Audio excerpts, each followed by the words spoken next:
It's the Zach Ballinger Show, where we help you find your direction through passion and purpose. My name is Zach Ballinger. I am your host. Thank you guys so much for joining us today. We have a special broadcast. This is all about your career, your passion, your direction.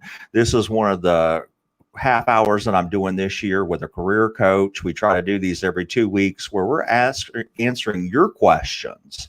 And it's all about helping us. We got a great guest. Michelle's agreed to join the show and to help us do interviewing. Michelle, thank you so much for joining the show today. Hi, Zach. Thank you so much for having me. I'm happy to be here. So what we're doing, guys, is simple. This is your show. So we want you to start entering questions into the comment box. If you're out there listening live, we are streaming via Facebook and YouTube. Put those questions right into the comments. We'll make sure to answer them live. You guys know and follow me on my channel, Zach at ZachBallinger.com. You can always ask questions before it. Any career advice that comes that you need throughout the weeks, feel free to answer those questions and we'll be able to get to them. Michelle, are you ready to have some fun tonight? Yes. Here we go. So the first question that comes in from a user is, what do you guys define as career development? Okay, so for me, I definitely define career development as your own personal goals and things that you are looking to achieve in your career. And, that can be as specific or as broad as you like it. So for me, it's just your own personal goals and views about what you would like to do in your career. And then, coming up with a plan and defining that and actually, having that goal be attained for you throughout your career. Absolutely. And then the next question that comes in, it says, I'm 35 years old and have been in customer service for most of my life. What do I need to do to get out of an entry level jobs? What tips would you have for me? So for me, I would say if you are currently in entry level jobs and you're looking to get out of those, then you definitely want to do some research and kind of determine where you would like to go. Like, what is the next level that you would like to pursue? What is the next step?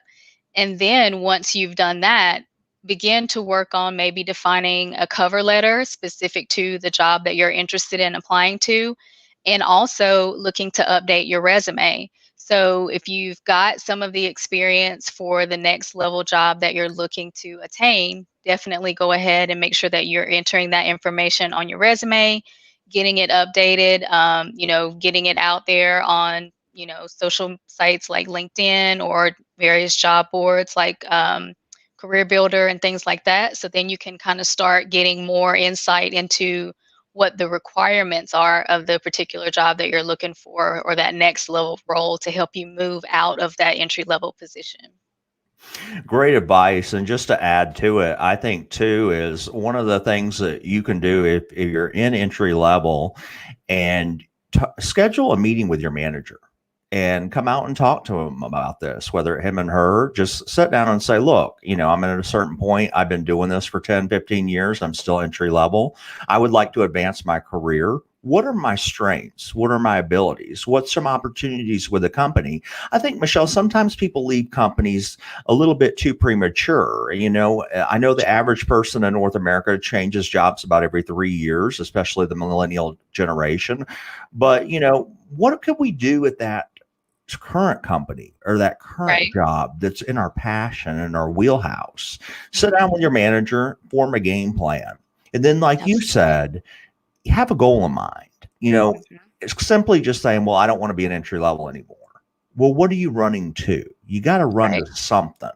And, while I can appreciate that you want a career development, you have to eventually find something you like. So just to add on to that, Michelle, how do people find work they love? What advice do you tell people that come to you and say, Michelle, I hate my job. I don't know what I want to do with my life. What do you Mhm. say? Well, I would say if you are, currently not really pleased with your position and you aren't necessarily sure what you want to do next, look, even within your organization that you're currently with so that you don't have to hop around and see if there is anyone that has a position that you might be interested in. Maybe if you go into your organization's job board within the company, an intranet maybe even, look at the positions that are there and see if anything, kind of piques your interest. And if it does, maybe consider, doing a little bit of research, reaching out to an individual that's, currently in that position and ask, if they would be willing to, mentor you, or just, ask a couple of questions, or maybe you could do a virtual coffee session or something like that. So then you could kind of get a little bit more information about a potential job that you might, decide to go towards to get out of that entry level. And then also, I think, Zach, your point about looking for something that you're passionate about is definitely key. So think about things that really, bring you happiness, joy, pleasure at the workplace.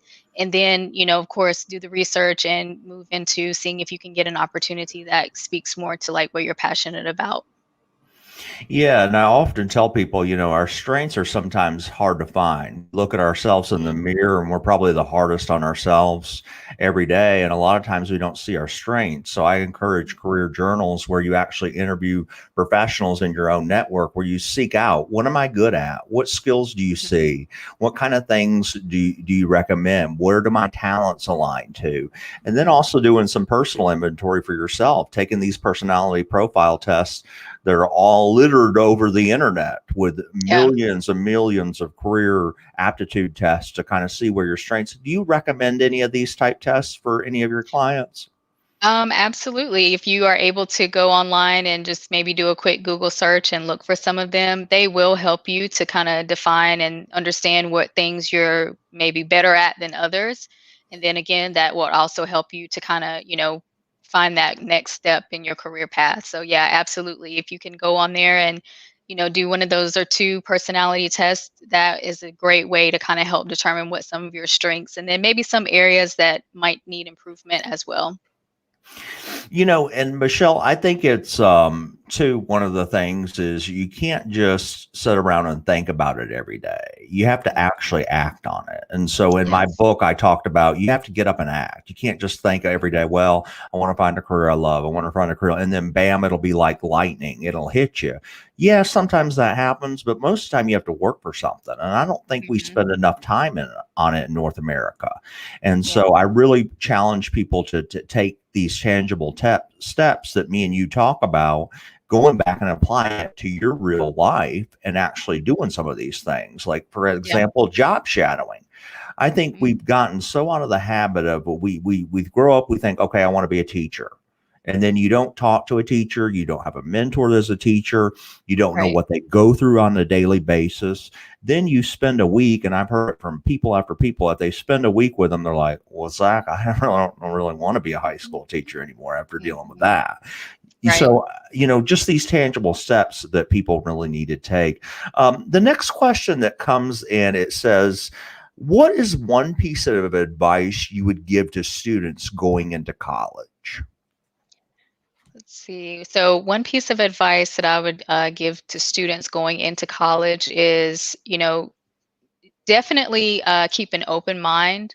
And also don't have, any type of fear or hesitation about asking questions, whatever it is. The best way that you're going to be able to have a good experience going into college is to just keep an open mind and ask the questions. If you're not sure about something, don't feel afraid. Sometimes there's a stigma, or there's labels with, freshmen and things like that, and being green. But, we've all had to start from some place. So I say, definitely make sure that you're getting what you need so that you can be successful.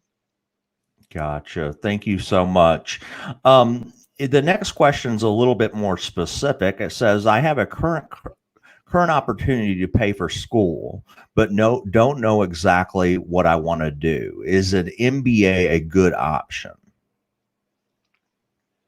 Okay, I think I'm going to just get a little bit more clear on that question now. It's about an opportunity to pay for school.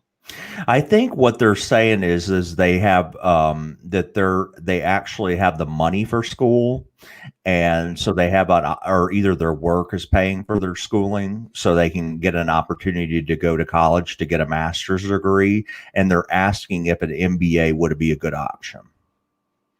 Okay, I definitely think any opportunity to be able to further your education is a great one.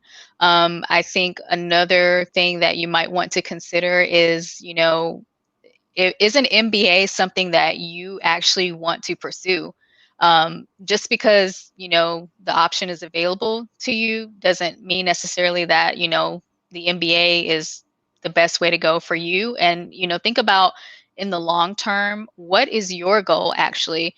Would an MBA be something that would help you to advance further in your career?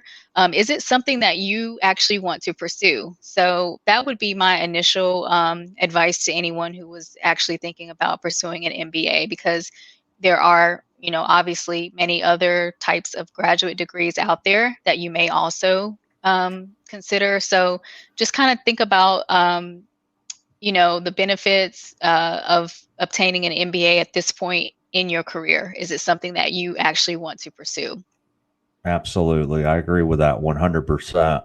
The next question that comes in, it says, how do I record a job that was over 5 years ago on a resume if some jobs between that time aren't relevant without a huge gap of employment? Okay, so I would say that if it's still within probably about a 10-year time frame, that you could definitely go ahead and include that job on the resume. And I kind of spoke to a little bit earlier about an opportunity to include a cover letter. So in your cover letter, that would be a great opportunity for you to kind of give an explanation for the gap in your employment history. And at that point, within that cover letter, you could talk about the reasons why, give more of an explanation for that, and then get back to talking about why or how a particular role now is good for you, and, why you're looking to pursue it at this time. So Zach, I don't know if you agree that that's the best way to handle a gap situation, but that's typically what I would advise a client that has a relevant work experience, but then some time in between that may not be. Absolutely agree with that. Cover letters can explain a lot too. In your resume, your current career obviously is going to have a lot of bullet points, but also, like you said, you mentioned early on in the show, tailoring your resume and your cover letter into each job and that company you apply to. So, if there's 5 years ago, let's say, you did sales and you want to go back into sales, put beef up your sales a little bit more from 5 years ago. Put some extra bullet points in there. What did you achieve? What did you sell? How many units did you sell? What was your goal? What was your percentage to goal? And have some specifics in there. Maybe beef that section up. And like you said, explain in the cover letter why you might want to go to sales. You may be doing, I don't know, engineering now, and you want to go back to business sales. Well, explain that in your cover letter, your passion for that. Beef up the resume a little bit under that sales bucket so they can say, hey, this guy actually did sell. It might have been 5 years ago, but he was really talented when he was in sales. And so I can see why his cover letter kind of aligns to what his strengths are. Absolutely. So the next question that comes in, it says, what if a job requires a master's degree, but I have relevant experience for the job, should I apply for the job anyway? Okay, that is actually a really good question. And what I tell people, my clients that I work with are looking for something and they may not meet 100% of the requirements. I would say if you meet at least 70% of the requirements in a particular job description, then yes, I think you should go ahead and apply for the position.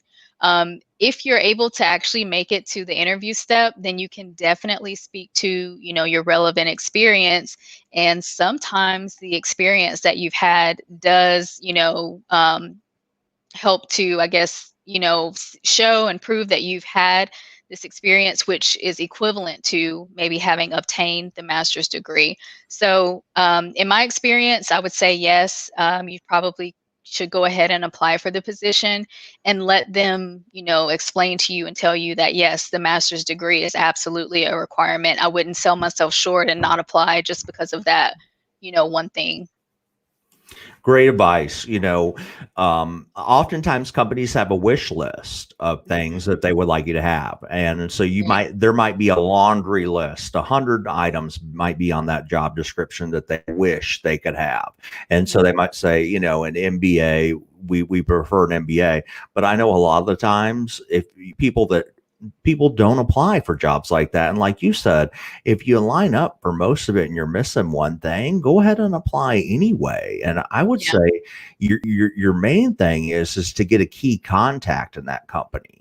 So if Mhm. you're looking at IBM and they've got this great credential, I'd go on that LinkedIn. I would make sure you're updated with professional photo. You've got your Yeah. descriptions in there. Start linking in with people in that particular field. Like you said, great advice that you gave earlier, virtual coffees. One of the things I've Mhm. been doing during the pandemic is encouraging people, hey, ask somebody for a half hour, talk about their passion in the career. If they're excited Mhm. about it, like me and you, we're sitting here, we love to do this kind of stuff. So I don't Mhm. mind to sit down and do this. So guess what? It's even more appetizing if you say, hey, I'm going to get you some Uber Eats. If you'll spend Yeah. a half hour with me, I'll deliver it to your Mhm. house. Well, sometimes they may say, oh, no, that's okay, Zach. Or they might say, sure. And then have that lunch, connect, ask about the company, show them your skills and your abilities. Ask them if you can say, hey, do you mind if I reference to the hiring manager that me and you talked about the career? And then generally network with them and build that relationship. Do you kind of Yeah. agree with that similar type advice? Yeah, absolutely. Because really it is all about the connections and your network. So if you have, that one person that you could, like you said, reference, and maybe even they would get to the point where they would give you the referral. That's just another person that you've made a good connection with, and that helps to just further you in your career and goals that you have for the long term. So yeah, absolutely. I say definitely network, and if you can get, an inside person, that's always a bonus. Gotcha. And so the next questions come in because this is one of the most popular questions is money Okay. talk. So Okay. here we go. So it says, I feel like I'm being underpaid. My colleagues that are being brought in are making more money than I am. How do I have that uncomfortable conversation with my manager that I'm being underpaid and ask for more money? Okay, so you definitely have the right to, have that conversation with your manager. And, it's really great if you have a manager that has an open door policy and that you feel, comfortable going to them and talking to them. But there, I think, are a few things that you want to do before you decide to have that conversation. You'll need to think about where you're currently at, what type of salary or pay you believe that you deserve. You definitely need to have done some research so that you can have, something to back that. And then also, you'll want to take a look at, your achievements, accomplishments. If you've been meeting the mark in your current job to be able to justify why you would, get that increase.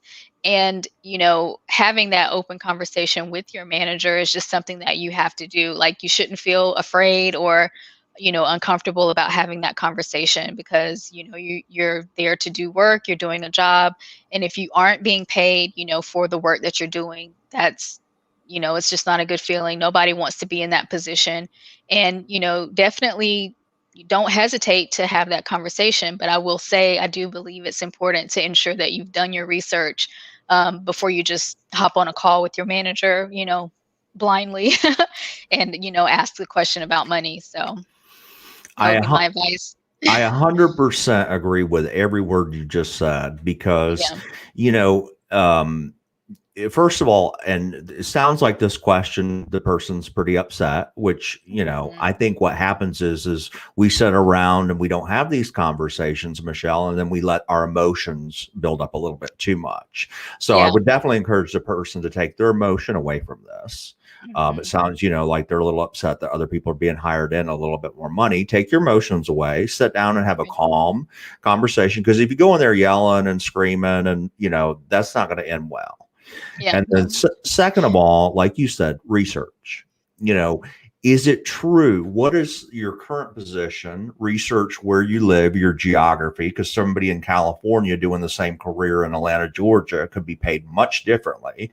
Yeah. Research what it is, your online tools, your glass doors, your stuff like that will give you that kind of range you're looking for. And then when you talk to your manager, say, here's what I'm doing for the company to help it grow. This is the Mhm. value that I bring. Not that I breathe air and I'm sitting at a desk, so I deserve more money. You have to Right. come in with why you should be paid more. What are you doing? What assignments are you doing? What career growth are you bringing? And I think Yeah. that adds up to a good case. Now, you may not still get it at the end of the day, Mhm. but I think you're right. You have to have these open, honest conversations, but you can't go in there with your guns blazing and be like, "All right, look, Johnny's making more money than me, and this is ridiculous." And Michelle, we know that's not going to get very far with most hiring managers or employers. Right. Don't do that. You're gonna shoot yourself in the foot if you do that. Exactly. And so the next question that comes in, it says, I'm a college student and I'm undecided as far as my major. I'm having a real hard time picking a major. How do you go about this process? What advice would you give me? Okay, so if you are currently in college and you're having a hard time, I definitely would say utilize your career services. Your whatever you have on campus, or maybe if you're virtual, just go and set up an appointment and have someone to help kind of walk you through possible opportunities and making a decision as to what you would like to pursue with your degree and everything like that, because those services most often are free to students. And if you're able to connect with someone, then they might give you some insight into possible career opportunities, or a degree that would be a good fit for you.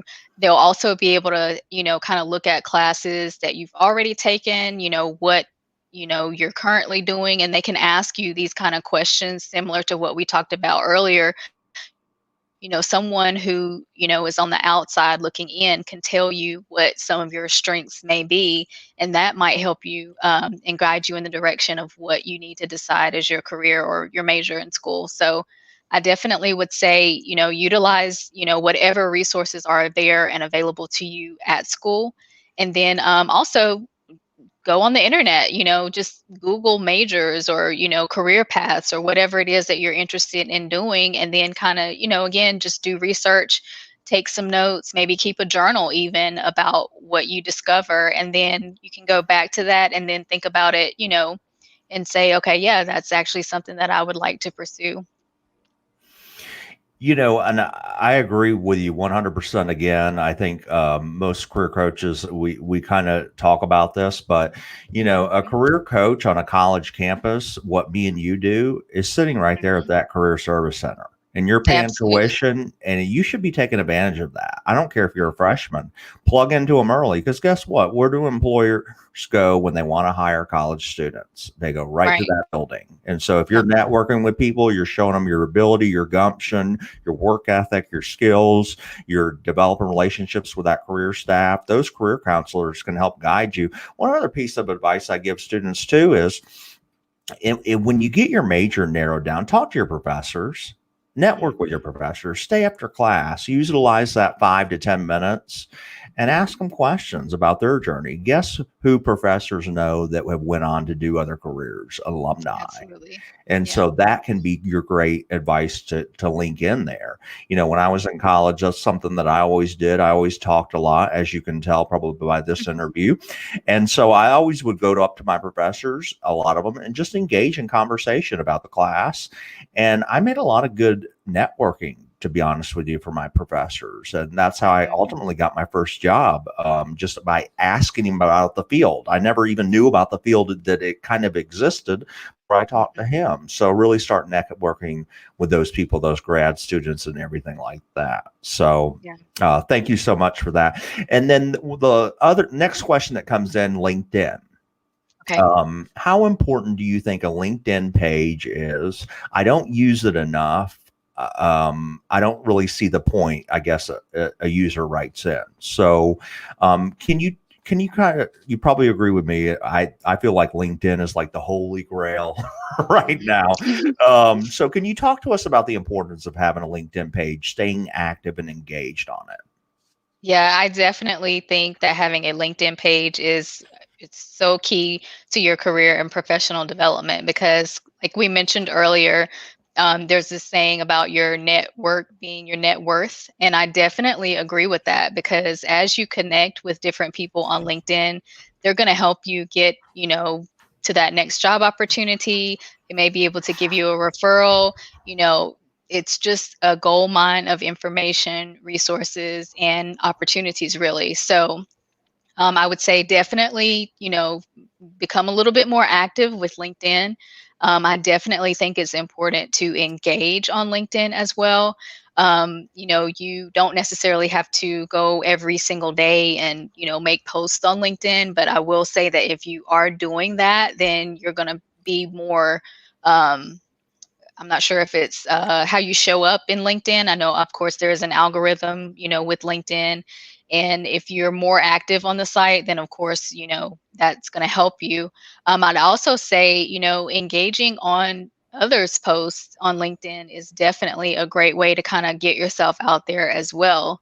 And another key thing that I think is helpful is that LinkedIn has an opportunity for you to write articles. So if you're someone who likes to write or maybe you just have an interesting topic that you would like to share with others, you can definitely take the opportunity to, write an article and post it on LinkedIn. And, it's out there for, anyone who's on LinkedIn to see. And that helps you to kind of, bring some awareness and attention to yourself as well. So I definitely think that LinkedIn is a great tool.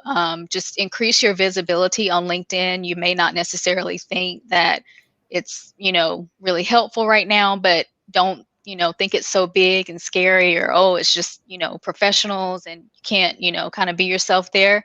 It is a social media platform as well, but I think you definitely want to go ahead and get a little bit more involved on LinkedIn. I think you'll be surprised and you'll have some great connections there. I agree 100%. And what Michelle's meaning, guys, it doesn't mean to post that you're at a frat party down in 12 years. She Yeah. means posting professional links that are involved. Obviously, know your audience. You're dealing with professionals in many different walks of lives. And if you like things, the algorithm of LinkedIn is you show up on more things. So you like Mhm. people's posts, you like their achievements, their certifications, their awards. Maybe one of your colleagues is doing something. Maybe you like what the company's doing in their growth and you really think it. Stay positive. I wouldn't go on there because see what happens is if you comment on something negative, everybody sees that comment. So if you say, hey, this job sucks, everybody sees that. And so you're Mhm. labeled as who's going to hire that guy. So you want to make Exactly. sure you keep your stuff positive.